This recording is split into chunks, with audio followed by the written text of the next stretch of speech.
Welcome into Celtics Post-Game Live, presented by your New England Ford dealers. Chris Forsberg, Amina Smith here with you, and the Celtics win big, 113-104 against the Detroit Pistons. And Forsberg, I'm not going to lie, I was a little nervous in the middle of this game because it was back and forth, wire to wire. Yeah, and it was an ugly game, right? Like a lot of whistles, a lot of stoppages. Felt like it didn't have a really great flow, probably what we should have expected from a matinee game. But what I like, this game won't trigger the clutch time stat because it wasn't within 5 points in the final 5 minutes. But this is as tight of a game that the Celtics have played in this stretch, and they at least had to kind of figure things out. And I love that they found a hot hand in Peyton Pritchard, and Ime decided to just ride it to the finish line and was rewarded with some of his best play of the year. Who knew? They had their secret fourth quarter weapon all along.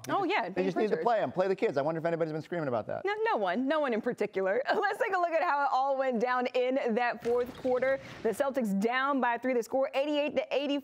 Forsberg, how did they get it done? It's all Peyton Pritchard in here. He hits the 3 that ignites a 15-2 run. They were down 3. They turned it into a 10-point lead. Extra pass there from Pritchard, gets another good look for a 3. A little Al with the step back here.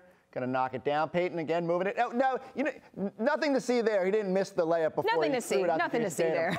Yeah, we can just ignore that. There's a little fadeaway by Jaylen Brown. So the Celtics went isolation heavy so much for a stretch there in the fourth quarter. In the third quarter, it was getting kind of maddening to watch as Detroit pulled ahead. And then they sort of found themselves and caught themselves, which they haven't always done this season. So that shows progress to me. Again, Derek White didn't have it going. They had to find the right lineups and find the spark with Peyton Pritchard. So that's really encouraging to me that they can sort of be nimble, go deeper into the rotation, and be rewarded. I think that you're going to need, there's just going to be nights like that where your top 8 aren't enough to get to the finish line. Good to see Pritchard take advantage because someone has to take this sort of kick down this door, be the 7th or 8th best player on this team, and Pritchard is certainly making a strong case with nights like this. Yeah, and we talked about how close this game was for the first 3 quarters. You know, how much did the physicality of this Detroit team really challenge Boston this afternoon? Are we sure the Pistons can't make the playoffs? Because I'm terrified of them. Because they're playing like it. I mean, I don't get it. I don't get it because every metric in the world screams that they are a terrible, terrible offensive team. And as soon as they see the Celtics, they're like, ooh.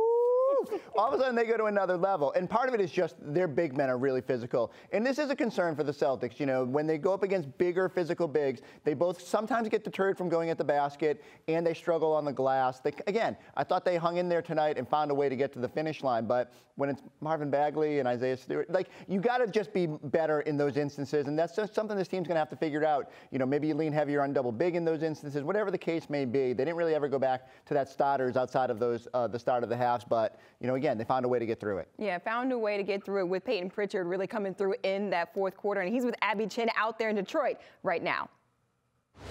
Peyton, you sparked the fourth quarter surge to put this game away. How did you get it going? Just, you know, staying ready, being confident in my shot. That's really it, you know, just trying to find ways to help this team win. The Pistons have given you guys trouble in the past. How were you able to overcome their physicality? I mean, they fight hard. You know, they're a young team. They're aggressive. They make the game physical. So we knew this was going to be a grinder, especially on their home court. But for us, it's just staying with our plan and keep battling. For you, huge game, 19 points, but you did smoke a bunny there in the fourth quarter. How mad are you at yourself? Honestly, it worked out better for us. I got the offensive rebound, then Jason hit a 3 off of it. So I guess we'll take 3 points to 2. So. What does a game like this do for your confidence? You know, my confidence never should waver, but for me, it's just, you know, staying ready and trying to find little ways to help this team win. And, you know, that's my job, so I'm going to keep doing it. Peyton, thank you. Congrats. Thank you. Let's bring in Chris Mannix via WebEx by Cisco. And Mannix, you've seen Peyton Pritchard with 19 points and 6 assists this afternoon. What type of energy did he insert into this lineup in the fourth quarter? Well, badly needed energy for this team because you saw throughout this game, the Celtics kind of looked stuck in the mud. They weren't able to get stops defensively. The offense kind of stagnated. They need somebody to come in and start making shots. And you saw at the end of that third quarter, Peyton Pritchard knocked down a 3-pointer. You start thinking to yourself, right, maybe he can get it going in this situation. And that is exactly what he did in that fourth, shooting the ball with confidence. What I love about Peyton Pritchard in this game is that this is a guy that all season long really hasn't known when his number was going to be called. And that can have kind of a mental effect on players. But he stayed ready going into the situation. He stayed sharp. And when he got that ball, he was shooting it with confidence. I mean, should we really be surprised that a guy nicknamed P. Rabbit had a big game in the shadow of 8 Mile? In Detroit! I mean, we just should have known. Like in Portland when he goes home and in Detroit are where, you know, P. Rabbit just goes to another level. He could have got frustrated, too. He had a couple instances, stepped on the line out of bounds a couple times, could have got rattled, but he just stuck with it. And again, what we've been waiting for with the Celtics is beyond the top 7, is there someone who's going to sort of knock down that door and say, I need minutes, you have to play me. And I think nights like this remind Ime Udoka that he can go just a little bit deeper into that bench and be rewarded. But hey, look, he's got to continue to do it. He can't have down nights. The bench has had some real clunkers coming in to try and finish off games. But a night like this where Peyton Pritchard carries you to the finish line of a game is a huge step for the end of the bench guys. And a huge step forward for Peyton Pritchard as well. Let's take a look at the Eastern Conference standings and where the Celtics stand right now, still in that number 6 spot. However, now with this win, they're a half game out of that number 5 spot and just 4 games back from that top spot where the Heat are right now in the Eastern Conference standings. Mannix, we talked about you being wrong about the Celtics team back in December. Just, when you see them out there on the court and how they're playing as of late, what does that do for the big picture of what's ahead for this Celtics team as they get closer to the postseason? Oh, they look like a completely different team from the one we saw in the first couple of months of the season. That certainly bodes well for what they're going to be doing in the postseason. I mean, you look at those standings, I mean, you want to say, like, get to the 2nd or 3rd seed if you possibly can. Of course, the 2nd or 3rd seed could mean a first-round date with Brooklyn at full strength, which might not be a good series for the Celtics. But Chris mentioned this earlier.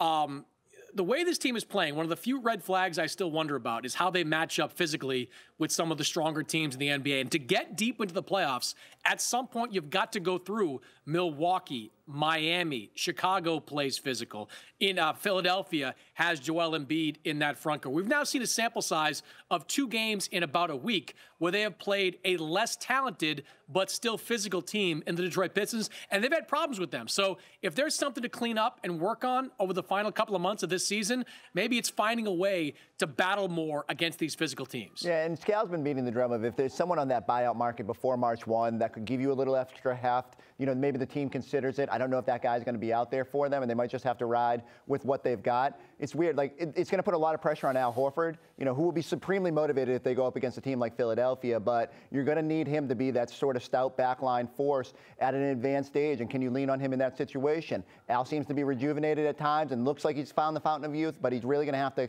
kind of go to another level and share that backcourt with Rob, front court with Rob, and go to another level in terms of just being able to hold the fort against those more physical teams. We all know, like, scoring gets more difficult, everything gets more physical in the playoffs. The Celtics got to be ready to sort of ratchet it up a little bit when those playoffs arrive. That's definitely my number 1 worry as they get closer to the postseason. Can they be physical enough to go up against those top teams in the East?